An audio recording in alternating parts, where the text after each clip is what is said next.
Hey everybody, the next project on my 1966 Lincoln Continental is to continue removing parts from within the engine bay. And this time we're going to be working along the firewall. And I want to remove the windshield wiper motor, and in order to access that, I need to remove the windshield wiper arms, as well as the cowl top grille. And I think that's going to expose whatever is necessary to get out that windshield wiper motor. And I'm going to see if it exposes even more things that we can remove from the firewall, such as the box that holds both the evaporator core, as well as the heater core. So let's go ahead and get started on that part of the project now. We're first going to start on the driver's side, and we're going to remove the wiper arm. Now, normally there is a tool that you can get that will allow you to hook underneath here and help pull this up to help prevent any scratching of the paint. Since I don't have that tool and I'm impatient, I'm just going to put a towel around this. I'm going to gently use a screwdriver to help pry this off. And now to the passenger side.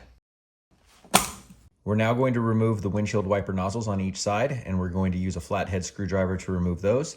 Then we're going to remove the cowl top grille, which is being held on with 4 Phillips headed screws.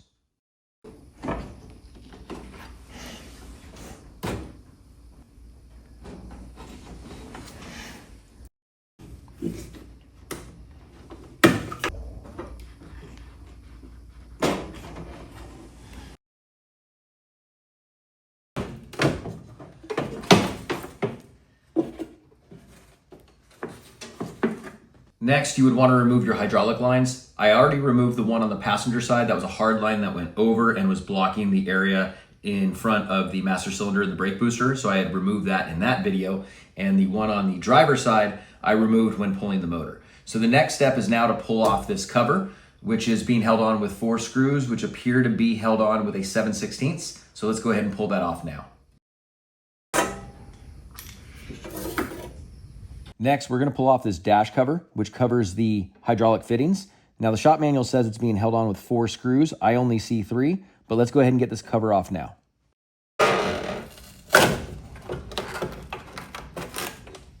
Next, we're going to remove the drive arm retaining clip. Next, we're going to remove the retaining screw and washer, and then we're going to remove the cable from the control lever. With that now done, the last thing to do is remove this vacuum line from the motor.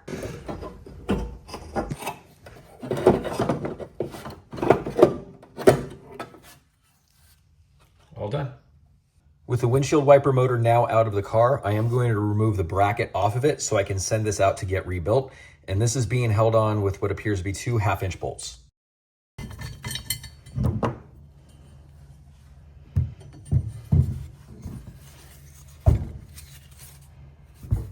All right, one of the reasons I wanted to remove the cowl grate was not just to remove the wiper motor, but I also wanted to see if it exposed the bolts necessary to remove the evap and heater core box, which it did not.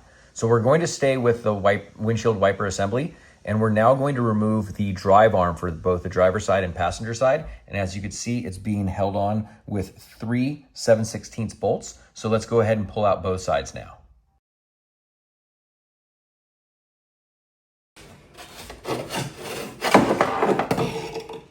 All right, with the drive arm assembly now out, the last thing is this cable here, which I'm going to pull through the firewall.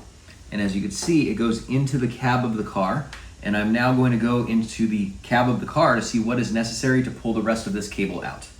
Okay, we're now coming through to the inside cab of the car, and we're now going to remove the lower panel here, as well as the knob assembly, in order to be able to get to the window wiper control module. And behind that knob, you'll see that we have a nut here. We're going to pull that off with what I believe is a 5/8 socket. And it looks like there's another 5/8 socket underneath that bezel.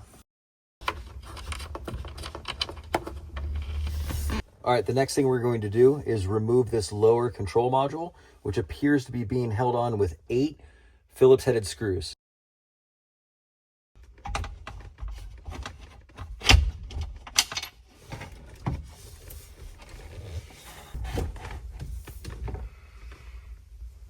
Next, we're going to remove this retaining clip that's holding the cable onto the back of the window wiper control module.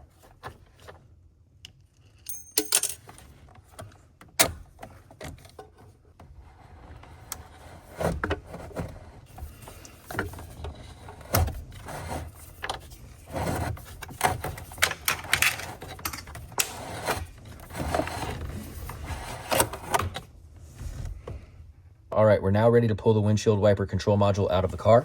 First, we're going to unplug this vacuum line. We will push this vacuum line through the firewall, and it is attached to a couple of other vacuum lines that go across the firewall over the passenger side. So we're going to pull that out in just a minute. And then now we just unplug these two wires from the top, and the unit comes out of the car. I've now reinstalled the lower control housing. And the reason I did that is I need to gain access to the right side of the steering column so I can remove one more vacuum line. So let's go ahead and get under the dash and finish this up now. All right, the last vacuum line we need to pull is for the automatic parking brake release. I'm pulling that off now, and that is now out, and we can fish that through the firewall into the engine bay and pull all of the vacuum lines out. All right, we can now start removing the vacuum lines. This is the one that was going to the window wiper control module. We have a fitting in the firewall, so we're taking off the larger piece now. Second piece, third piece, and then we have the one that was going to the automatic parking brake release. Just gotta feed that through.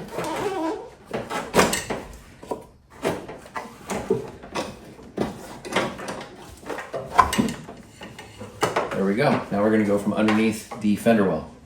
All right, we're now underneath the passenger side fender well, and I'm gonna pull the clamps off of the end of these two vacuum lines, and then I'm gonna fish these vacuum lines across the fender line and into the engine bay, and then we can pull these vacuum lines out. All right, we start pulling this through.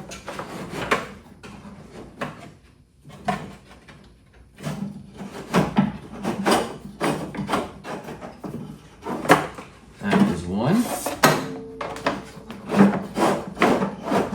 That is the second one. However, there's now a third. Now I gotta figure out where that one is going to, and then we can finally get out this full harness. All right, we're now underneath the passenger side fender well, looking towards the back of the car. And as you can see, we have a vacuum control actuator motor, and there's a vacuum line going to that. So we're just going to pull that off, and then we can pull the whole set of vacuum lines out of the car. And now we can pull out all of the vacuum lines. And that's a wrap. We've now successfully pulled out everything for the windshield wiper assembly. That includes the windshield wiper arms. We pulled out the cowl top grille, which you can actually see on the floor right behind me. We then pulled out the windshield wiper motor, the windshield wiper control module, and all the vacuum lines that were underneath the hood of the car, as well as a few that went into the cab of the car. So that completes it for today. So stay tuned for more content on the restoration of my 1966 Lincoln Continental. Thanks, guys.